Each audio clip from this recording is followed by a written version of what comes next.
Hey everybody, how's it going? This is my part two of the review of the new DC Universe release week of 9/14. I have Frankenstein, Agent of S.H.A.D, Deathstroke, and Grifter.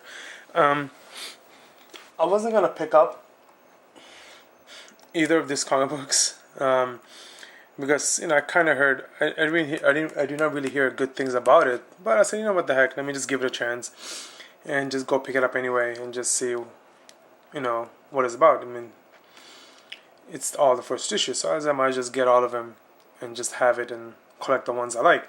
So I picked up Deathstroke. I really enjoyed this comic book actually. I also read some reviews on it, and I guess he's supposed to be a lot stronger, faster, smarter, a lot better in every way than the old Slade from the old DC universe.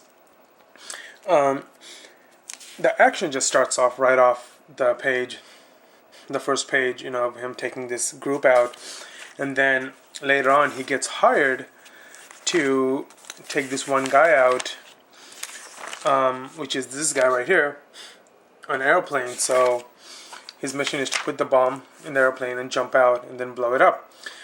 And while he was in the process, he finds out, that there was a reason that they called him to the airplane, to the jumbo jet that they're in, and he gives him, it looks like a laptop, and he takes the laptop. He was hired to go take them out because they thought they were carrying MOs and missiles and all that stuff, weaponry, to blow it up. But then he finds out it's a genetic thing that they were harvesting here. They were creating. So he takes the laptop, puts the bomb, and jumps out. But I guess he found out why he was brought to the airplane, and whatever it was, hopefully they'll share in the next couple of issues to come. But he had a team. The guy who hired him gave him a team, a bunch of young kids, and in the last issue, I guess whatever the briefcase said, he finds out that it was the reason that this guys in the black brought him to the airplane, and wanted him to see what they were doing. So, but he didn't care. He just blew the airplane up and just took off.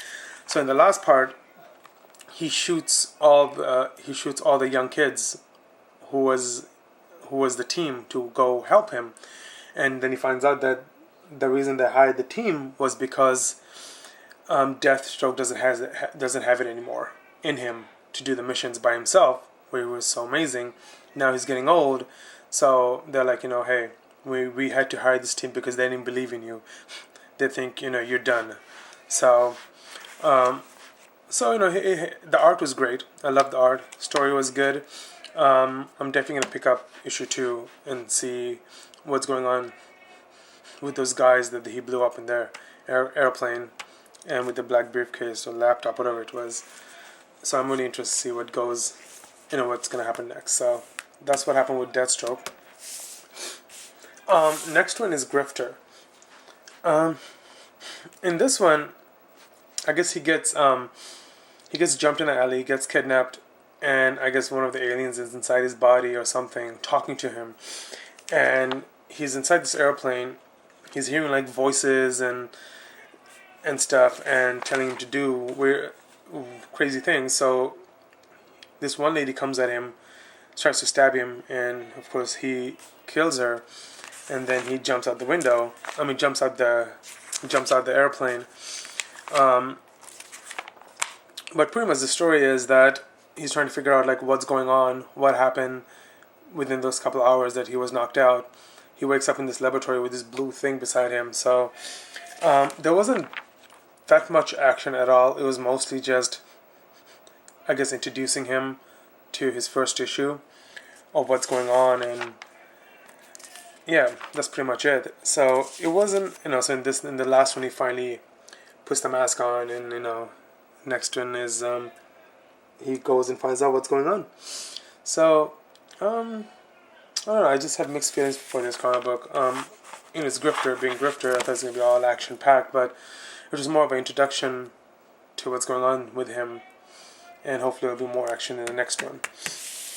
Um, Now the Frankenstein, Agent of Shade.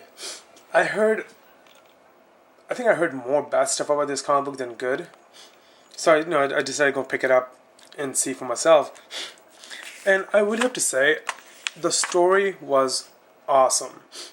You know, the story was awesome. The art was more. I don't know if anybody remembers this, the Image comic book called Trench, and I guess the art is kinda like that, but I think it was good. It was good for what it is. The art was good, I think, in my opinion.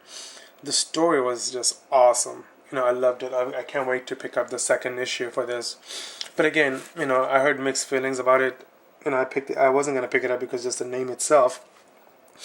But I went ahead and picked it up, and it was I think it's gonna be a very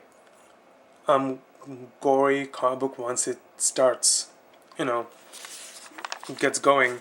Like here, this dog is here running, and as he goes inside the bushes, this creature right here just rips his whole skin off, throws his flash on the ground, and then of course he does the same thing with them. And pretty much the story is about Frankenstein going to the city. Going to, I think it's Oregon. I'm thinking, what is it here? Washington, yeah, Bone Lake, Washington.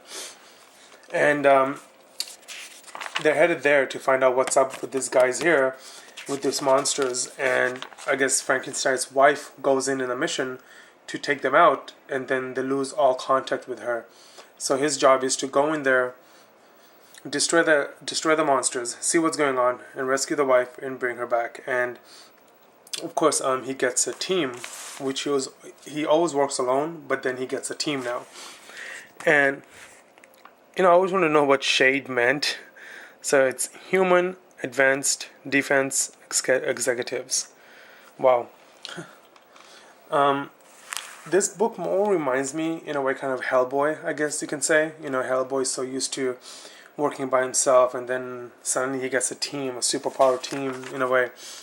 So in this one, his father, of course, is a little girl, which is this character right here. And I guess they always transfer bodies every 1,000 years. But I really like the story. I really like the art. I think it, something different. And yeah. So let's see. He gets his team, which is pretty much this guys right here. So again, story was good. The art was okay. Well, the art was good. I'm used to this kind of art. I like this kind of art. So to me, art is art. It just reminded me more of like Hellboy, I guess you can say.